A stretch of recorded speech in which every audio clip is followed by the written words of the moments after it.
All right, as we continue our study of energy sources found around the world, today's focus is going to be on renewable energy sources. As a reminder, there are many different types of energy sources. We have hydroelectric, natural gas, petroleum and propane, hydrogen, solar, coal, nuclear, wind, and geothermal, as well as biomass and ethanol. As we learned yesterday, each energy source is either renewable or non renewable. In regards to renewable energy sources, a renewable energy is energy that comes from a source that's constantly renewed, such as the sun and wind. It could be replenished naturally in a short period of time. Energy sources such as hydroelectric power, solar, and wind power are considered inexhaustible resources because they have no risk of depletion. It's important to note that all inexhaustible resources are considered renewable, but not all renewable resources are exhaustible. Renewable resources are ones that replenish through natural processes over time, and it's possible to use up a renewable resource at a faster rate than it can be replenished. So it could be all used up and no longer available at that specific moment. For example, if we cut down all the trees in an area, more could be planted, but they would no longer be available to make wood or paper in that area until new trees could be grown. Our first renewable energy resource that we're going to look at is hydroelectric power. Hydropower is the energy captured from moving water. It is often used to make electricity, usually at dams. A renewable energy source, hydropower produces more than half the power for South and Central America, far higher than any other region. According to the Energy Information Administration, or EIA, hydroelectricity accounts for about 7.5% of total U.S. electricity generation. Hydroelectricity's share of total U.S. electricity generation has decreased over time, mainly because electricity generation from other sources has increased. So let's look at how hydropower is formed. Nature's water cycle is important to making hydropower work. The sun heats water on the Earth's surface, causing it to evaporate. The water vapor condenses into clouds and then comes down as in the form of rain or snow. The precipitation collects and flows via rivers into the ocean, where it evaporates again and begins the cycle anew. The amount of energy in water depends on its flow or fall. Swiftly flowing water and water that descends from a very high point, a waterfall for example, both have lots of energy. The mechanical energy of the flowing water turns turbines to run generators that can convert energy into electricity. If you're wondering how a dam works, most hydropower projects use a dam and a reservoir to retain water from a river. When the dam gates are opened, water flows through a pipe called a penstock and applies pressure to turbines, making them turn. Just like in other kinds of power plants, the spinning turbines power a generator to produce electricity. Dams produce electricity through a powerful steam flow and enough vertical distance for the water to flow between the reservoir and the river below the power plant. Other hydropower plant projects do not require dams. Instead, the force of the river current that is diverted into canals or pipes applies pressure to the turbine blades to produce electricity. Let's look at wave power. If you've ever been to the beach and taken a dip into the ocean, you know firsthand that the waves can be very powerful. Scientists want to figure out how to harness that power to produce electricity. One way to focus wave energy is to increase waves' power and size by directing them into a narrow channel where they can spin turbines to create electricity. Technological advances are being made in that area of wind energy, including pumps, deep water oscillations, and more. The world's first commercial wave farm, which opened in 2008 off the coast of Portugal, can generate enough electricity to power about 1,500 Portuguese homes. Along with wave power, we could talk about tidal power. The ocean's tides have enormous power that are caused by the moon and the sun's gravitational pull and the rotation of the earth. The power can be used to generate electricity. One way to use tidal power for energy is by using tidal barrages, which are dams built across inlets that use gates to control water levels and flow rates. The water flows in during high tide and fills a reservoir, and as the water flows out again, it goes through a system of turbines that turn and generate electricity. Tidal fences can also be used for power. Fences differ from tidal barrages because they have a vertical axis turbines mounted to a fence, and all the water that passes through is used to turn the turbines. Tidal turbines are essentially the same as wind turbines, but because they are underwater and water is much more powerful than wind, They must be sturdier than the wind turbines themselves. As we dive into the history of hydroelectric power, looking back at 1849, British American engineer James Francis developed the first modern water turbine, the Francis turbine, which remains the most widely used water turbine in the world today. In 1881, hydropower plants were installed in Michigan, Ontario, and New York. They were used to supply mills and light some local buildings. In 1913, Austrian professor Victor Kaplan developed the Kaplan turbine, a propeller-type turbine with adjustable blades. Onto the 1930s, policies enacted by U.S. President Franklin Roosevelt supported the construction of several multi-purpose projects, such as the Hoover and Grand Coulee dams, with hydropower accounting for 40% of the country's electricity generation by 1940. In 2000, a landmark report published by the World Commission of Dams challenged existing practices and initiated a change in the planning and development of hydropower towards a focus of sustainability and affected communities. There are three different types of hydroelectric energy plants, the most common being an impoundment facility. In an impoundment facility, a dam is used to control the flow of water stored in a pool or reservoir. When more energy is needed, water is released from the dam. Once water is released, gravity takes over and the water flows downward through a turbine. As the blades of the turbine spin, they power a generator. Another type of hydroelectric energy plant is a diversion facility. This type of plant is unique because it does not use a dam. Instead, it uses a series of canals to channel flowing river water toward the generator powering turbines. The third type of plant is called a pump storage facility. This plant collects the energy produced from solar, wind, and nuclear power and stores it for future use. The plant stores energy by pumping water uphill from a pool at a lower elevation to a reservoir located at a higher elevation. When there is a high demand for electricity, water located in the higher pool is then released. As the water flows back down to the lower reservoir, it turns the turbine to generate more electricity. Globally, hydropower supplies nearly 1/5 of the world's energy each year, making it the most commonly used renewable energy source. Hydroelectric power generates more electricity worldwide than solar, wind, biomass, and all other renewable sources combined. As we look at the pros and cons of using hydroelectric power, some of the pros are there's no emissions, it's reliable, it's capable of generating large amounts of power, its output can be regulated to meet demand. However, there are some concerns. There's environmental impacts by changing the environment. Hydroelectric dams are expensive to build. They may be affected by drought, and there's the potential for floods. Hydroelectric power plants also may harm fish populations, change water temperature and flow, disturbing the plants and animals, and force the relocation of people and animals who live near the dam site. Some fish, like salmon, may be prevented from swimming upstream to spawn. Technologies like fish ladders help salmon go over dams and enter upstream spawning areas, but the presence of a hydroelectric dam changes their migration patterns and hurts their overall fish population. Hydropower plants can also cause low dissolved oxygen levels in the water, which is harmful to the river's habitat. Next, as part of our renewable energy sources, we're going to look at solar energy. Solar energy is the radiant energy, which is lighter heat that comes from the sun. Only a small amount of the sun's energy actually strikes the earth, 1 part per 2 million. However, even that 1 part is an enormous amount of energy. Solar energy is the most abundant energy source available. In fact, according to the National Geographic, every hour the sun beams enough energy to meet the world's energy needs for over a year. The tricky part is harnessing that energy effectively to meet those needs. Solar power depends on the sun being out, and when it's not, solar panels generate no power. However, storage systems can collect the sun's energy for use during cloudy weather or at night. Looking at how solar energy is formed, sunlight can be directly used to create electricity using solar or photovoltaic, which are PV cells. The solar cells are made using silicon, the same thing that makes up sand. Even though silicon is found almost everywhere, making a solar panel is a difficult and expensive process. The silicon is heated and melted at super high temperatures and then molded into thin wafers. When sunlight strikes the solar cell, electrons are loosened and move toward a treated front surface, making an imbalance between the front and the back. Electricity occurs when a connector such as a wire joins the negative and positive sides together.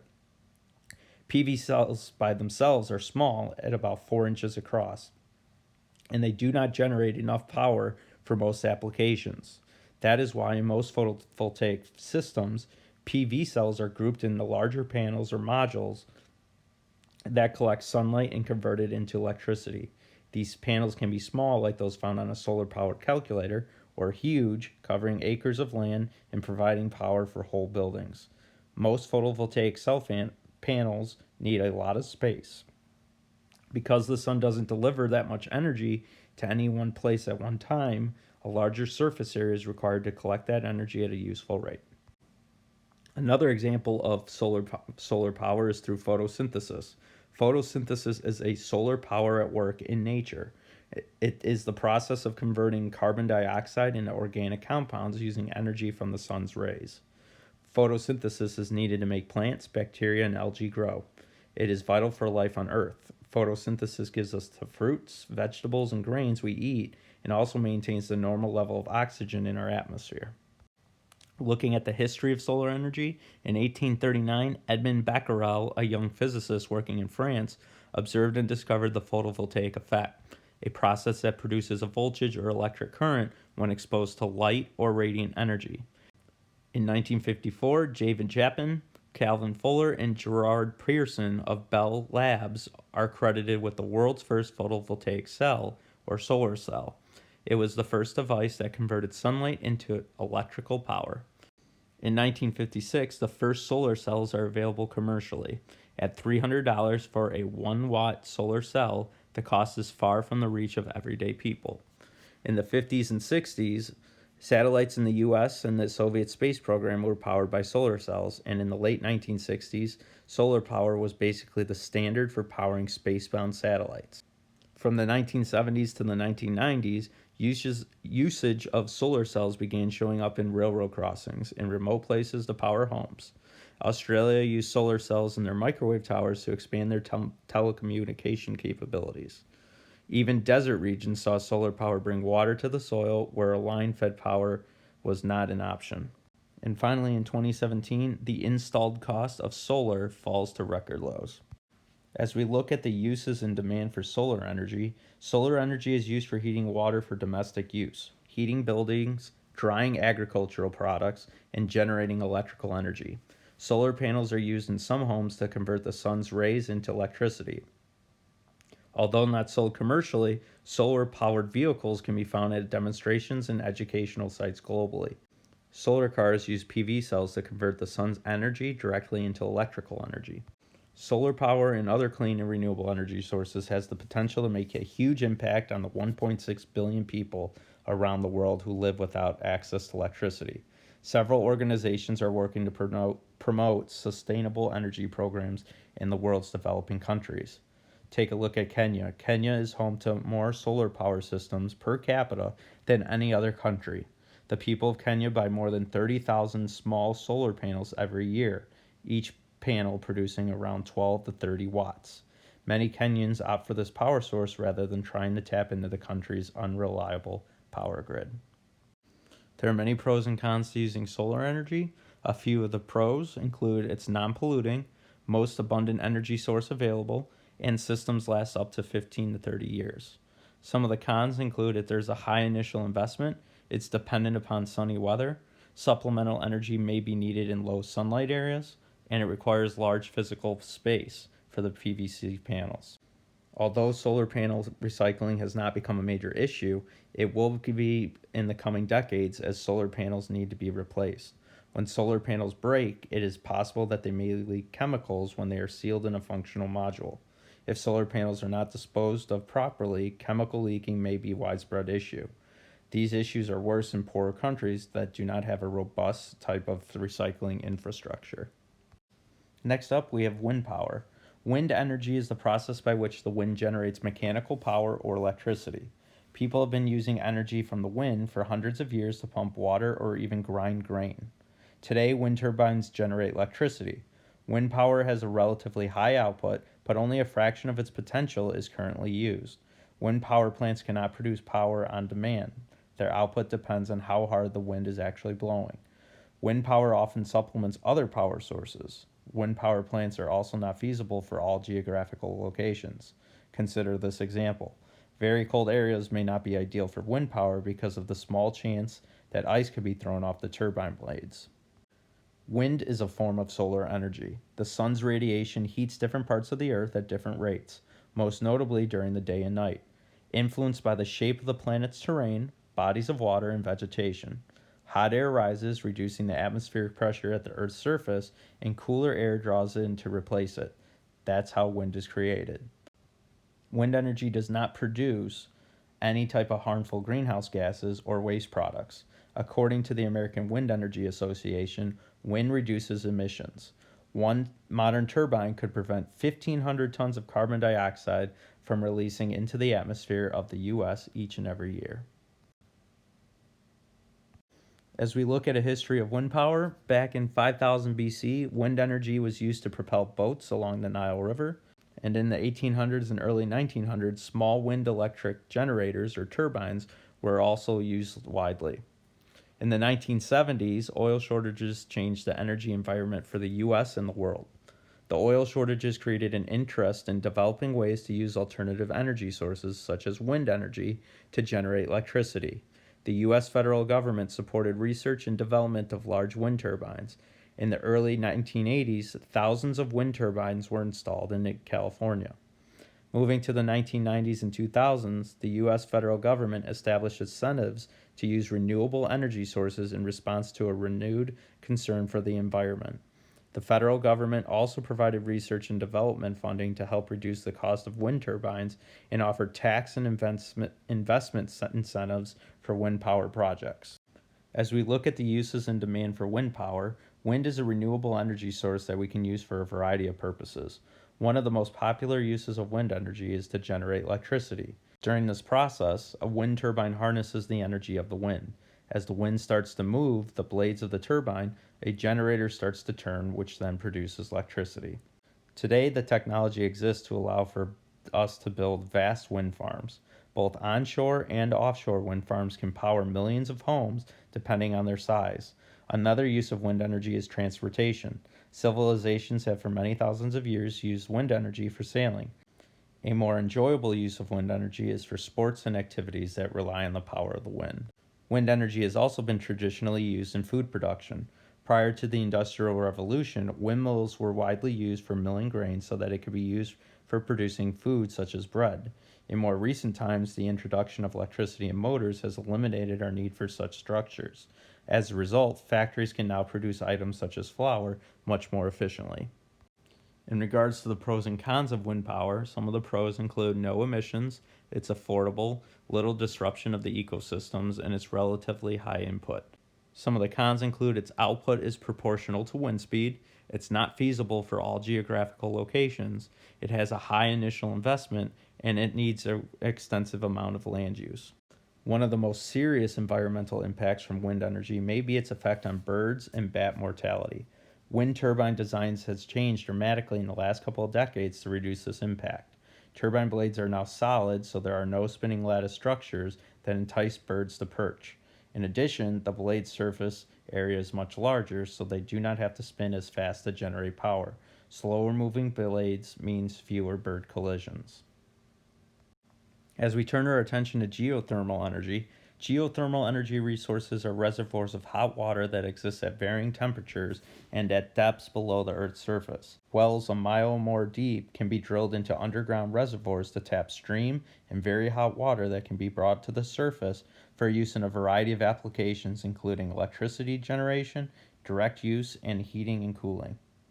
The ground makes for a good insulator and stores the heat as energy. Pipes are run through a large area several feet underground. Water is heated as it passes through these pipes. New drilling technologies are being researched and developed to capture the heat in deeper areas. If you're wondering how geothermal energy is formed, it starts with magma. Layers of melted rock from the Earth's crust deep in the Earth's core heats nearby rock and rainwater that has seeped into the ground. Some of this hot water reaches the Earth's surface in the form of geysers or hot springs. Most stays trapped in porous rocks and cracks underground in geothermal reservoirs. Geothermal specialists drill into these reservoirs to access the hot water and steam and use it to generate electricity at geothermal power plants. The heated water and steam produces enough power to spin turbine generators that make electricity. Geothermal heat pumps use the Earth's relatively stable underground temperature to heat and cool buildings with very little energy use or environmental impact. The pumps, which use pipes buried next to buildings, circulate water or other liquids to either heat the buildings using energy from the Earth's crust or cool the buildings by pulling heat from them and transferring it into the Earth. This form of heating and cooling is used in the US, Sweden, Romania, Japan, and many other countries around the globe. As we look at the history of geothermal energy, we can see that over 10,000 years ago, American Paleo Indians in North America used water from hot springs for cooking, bathing, and cleaning. In 1904, Prince Piero Ginori Conti tested the first geothermal power generator. It successfully lit 4 light bulbs. In 1922, the first geothermal plant in the U.S. started in with a capacity of 250 kilowatts. It produced little output and due to a technical glitch had to be shut down. And then in 2019, there are more than 60 geothermal power plants operating in the U.S. at 18 sites across the country. Geothermal power today supplies less than 1% of the world's energy in 2009, but it's expected to supply 10 to 20% of the world's energy requirement by 2050. There are many uses for geothermal energy as well as its demand. Geothermal energy is typically used to heat buildings, grow crops in greenhouses, melt snow off sidewalks, pasteurize milk, wash wool, aid aquaculture such as breeding fish, spin a turbine to generate electricity. Geothermal energy is also used creatively all around the world. Hot springs are used as health spas to relieve sore muscles, and geothermal water is used to heat buildings. In some cold climates, geothermal water is routed under sidewalks and roads to keep them from icing up in the winter. More than 20 countries around the world use geothermal power in some capacity. Geothermal heat pumps can be used virtually anywhere since the temperature just under the Earth's surface stays relatively constant everywhere. Technology is being developed to expand the use of geothermal energy. For example, many areas of the planet sit atop a dry rock, no water, but plenty of heat. Scientists are working on enhanced geothermal systems that would pump water into this rock, break it up, and produce steam to power turbines and produce electricity. As advanced drilling capabilities are discovered, more and more geothermal energy will become available. Potential for geothermal energy also lies in oil and gas fields already in production. Many existing oil and gas reservoirs contain hot water that can be used to produce electricity and fuel at the same time. As we look at the pros and cons of using geothermal energy, some of the pros include there's a minimal environmental impact, it's efficient, power plants have low emissions, and there's a low cost after the initial investment. Some of the cons include geothermal fields are found in few areas around the world. There are expensive startup costs, and wells could eventually be depleted. As we look at biomass, biomass is an organic material that comes from plants and animals, and it is a renewable source of energy. It contains stored energy from the sun, and plants absorb the sun's energy in a process called photosynthesis. When biomass is burned, the chemical energy in biomass is released as heat. Biomass can be burned directly or converted to liquid biofuels that can be burned as fuels. Examples of biomass and their uses for energy include wood and wood processing waste that are burned to heat buildings, to produce process heat in the industries, and to generate electricity. Agriculture crops and waste materials are burned as fuel and converted to liquid biofuels. Food, yard, and wood waste and garbage can be burned to generate electricity in power plants or converted to biofuels in landfills. Animal manure and human sewage can be also converted to biofuels, which can be burned as a fuel. As we look at the history of biomass, in 1900, Rudolf Diesel demonstrated his vegetable oil fuel for an engine at the World Exhibition in Paris, France. Diesel demonstrated his engine by running it on peanut oil. Similarly, Henry Ford expected his Model T to run on ethanol, a corn product. Eventually, in both Diesel's and Ford's cases, petroleum entered the picture and proved to be the most logical fuel source moving forward. In the 1930s and 40s, though it was not common practice, vegetable oils were also used for diesel fuel. Up to 1990, the Clean Air Act was amended to include more stringent restrictions on vehicle emissions. In 1992, the EPA passed the Energy Policy Act, or EPAC, aimed at increasing the amount of alternative fuels used by the U.S. government transportation fleets in order to reduce dependency on foreign oil. And then in 1998, the EPACT amendment included using biodiesel fuel in existing government diesel vehicles as an acceptable alternative to purchasing alternative fuel vehicles, or AFVs, as stipulated in the original EPACT. As we look at the uses and demand for biomass, biofuels are powering vehicles, they heat homes, and they're used to cook. They also can be used in either pure form or blended form with fossil fuels, in diesel-powered vehicles and boats. Biofuels are also commonly used as solvents in perfumes or varnish as disinfectants in medicines to increase octane and improve the emission quality of gasoline.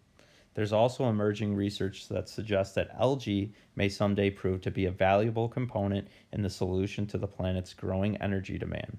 According to scientists from ExxonMobil, photosynthetic algae may have many advantages that make them a compelling alternative fuel source of the future. Algae produces fatty lipid cells containing oil that can be used as fuel. Growing algae consume carbon dioxide, offsetting greenhouse gases. Algae grows in areas that are deemed unsuitable for growing plants or crops.